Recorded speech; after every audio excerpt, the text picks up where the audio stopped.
दोस्तों इस वीडियो को पूरा जरूर देखें। बाबा जी क्या कह रहे हैं। जयपुर अभी आ रहे हैं हम। जी महाराज जी। जी महाराज जी, आज मेरे माता पिता ने मुझे घर से निकाल दिया। क्यों? क्योंकि गुरु जी हम ठाकुर जी की सेवा करते हैं और ठाकुर जी को बाहर निकाल दिया उन्होंने। क्यों, आपके माँ बाप ठाकुर जी को नहीं मानते? जी नहीं। क्या मानते हैं? जी और किसी को मानते हैं वो। किसको? महाराज जी कोई महाराज है, वैसे बाबा जी है कोई, उनको मानते हैं। कौन बाबा जी? इधर पड़ता है आसामपुर में पड़ता है, उधर पास में कोई शहर है। कौन, क्या नाम है बाबा जी का? पता चोल सिद्ध महाराज जी। महाराज जी तो वो उनको मानते हैं, हमारे ठाकुर जी को नहीं मानते। और हमें पीठा पे महाराज जी खरोच में ही है, देखो।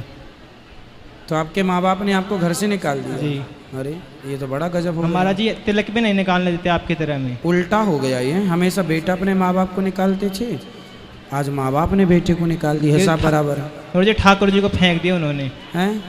ठाकुर जी को फेंक दिया उन्होंने। कोई बात नहीं।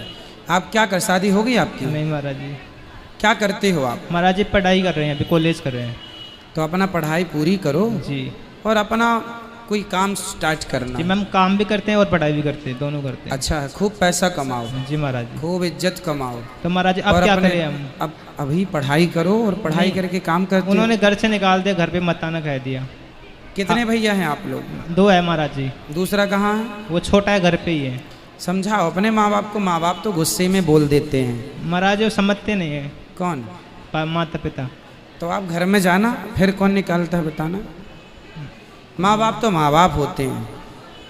पता नहीं आपके माँ बाप कैसे हैं, पर फिर भी महाराज जी समझाते भी हैं उनको, लेकिन नहीं समझ में आता। उनको नहीं आता। नहीं, वो जैसे दीर्घ शंकर जाते हैं, लघु शंकर जाते हैं, तो ठाकुर जी के बिना नहाए हुए भोग लगा देते हैं। अच्छा। हाँ, हम सीधा करते हैं, लेकिन वो उल्टा करते हैं। उनके लिए आप उल्टे हैं, आपके लिए वो उल्टे हाँ हैं। महाराज जी, उनकी भेदभाव नहीं। एक काम करना, अपने माँ बाप को यहाँ ले आना कक्षा में। नहीं आएंगे महाराज जी, वो आपको भी गाली देते हैं और ठाकुर जी को भी गाली देते हैं। अच्छा कोई बात नहीं, हमें तो चलेगा, हमें तो गाली खूब चलती है। महाराज जी हम वृंदावन में रहना चाहते हैं, यहाँ पर ही। अच्छा ठीक है, तो पहले पढ़ाई कर लो, फिर रह लेना। पढ़ाई तो कर लो ना, जितनी है पूरी तो कर लो, उसको पूरी कर लो, फिर रह लेना यहाँ। चिंता महाराज जी ना। एक प्रश्न और था, जैसे हम दुकान पे काम करते हैं, तो कोई चीज़ 500 रुपये की आई है, तो उसे कितने रुपए में दें हम? उचित मूल्य उसका ये देखो कि आपको उसकी कितनी लागत लगी, अर्थात कितना ट्रांसपोर्ट लगा, कितना उचित, आप जो उसका मूल्य उचित है वो आप लीजिए। फिर भी महाराज जी आपके हिसाब से बताइए कुछ। अब मैं कैसे बता दूं कि कितना होता होगा? जैसे 500 रुपये कोई चीज़ आई है, तो उसमें से कितने रुपए के हम दें? अब मुझे ये पता नहीं है कि ट्रांसपोर्ट कितना लगता है। नहीं, मुझे ये नहीं पता है कि वो कितना लगता है, वो उठाने वाले कुली वगैरह क्या बोलते हैं? नहीं, वो पास में से सामान लाते हैं हम। आस पास से आता हाँ है। हाँ, आस पास से। तो 500 रुपये का क्या है? 500 का वैसे कोई महाराज जी जैसे फूल वगैरह आते हैं ना, गोटे वगैरह लेडीज के, अच्छा, वो बेचते हैं सामान पे। तो आप 500 की चीज़ कितने में बेचनी चाहिए भाई? व्यापार आप में से कोई है व्यापारी?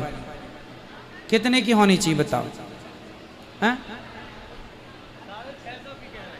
650। ये भैया कह रहे हैं 500 चीज की चीज़ 650 में, क्योंकि 500 की चीज़ है।